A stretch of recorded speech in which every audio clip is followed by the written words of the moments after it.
একটা ফুল এত সুন্দর, এত সুন্দর ঘ্রাণ, প্রতিদিন সন্ধ্যায় ফোটে। তো ছাদে থাকে, যার কারণে আমি এটার সৌন্দর্য উপভোগ করতে পারি না। তো আজকে এটা নিয়ে আসছি। আমাদের অতি পরিচিত একটা গাছ, কিন্তু আমরা এটা বুঝতেই পারিনি যে এই গাছে এত সুন্দর ফুল হতে পারে আর এত সুন্দর ঘ্রাণ।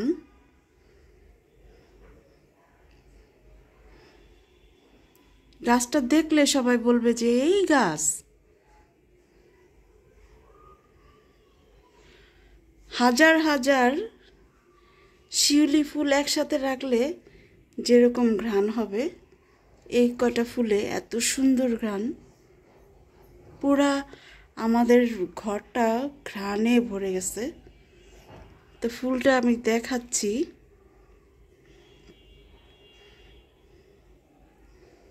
আর খুব সুন্দর থোকায় থোকায় ফুলগুলো ফুটেছে।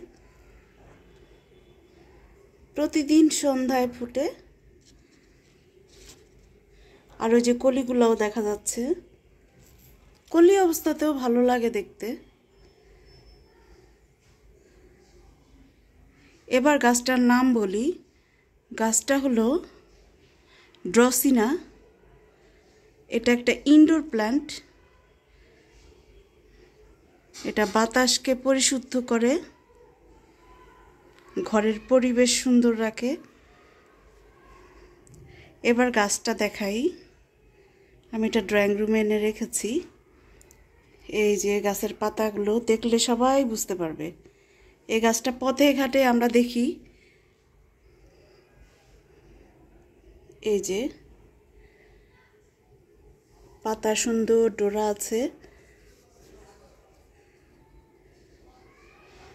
এবার নিশ্চয়ই আমরা সবাই বুঝতে পেরেছি যে এটা কি গাছ। মানে নাম না জানলেও এমনি চিনি যে এটা একটা, অনেক সময় কিছু দোকানের সামনেও ডেকোরেটিভ ট্রি হিসাবে লাগানো হয়। তো এই গাছটা আমার কাছে আছে অনেক বছর। সেই 1999 সাল থেকে আমাদের বাসায় আছে। এটা আমার এক আপা দিয়েছিল গাছটা।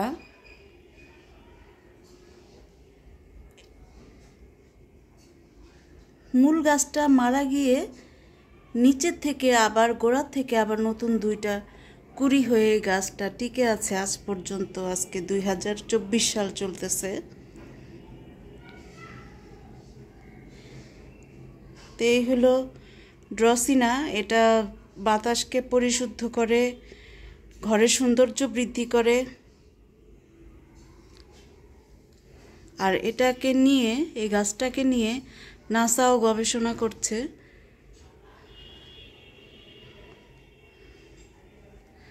তা আমি ড্রয়িং রুমে রেখেছি। আমার যে ড্রয়িং রুমে চারিটা আছে, চারির পাশে মাছগুলো সব শীতের কারণে তলে গিয়ে আছে। ওই একটা মাছ ঘোরাঘুরি করতেছে।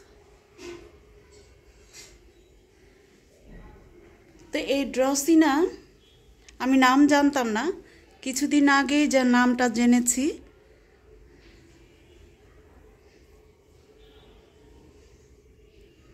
তো সবার সাথে এটা শেয়ার করলাম। এটা ঘরের বায়ু দূষণ থেকে মুক্ত রাখার জন্য এটা ঘরে রাখতে পারেন আপনারা।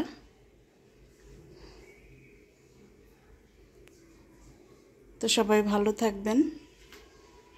আসসালামু আলাইকুম।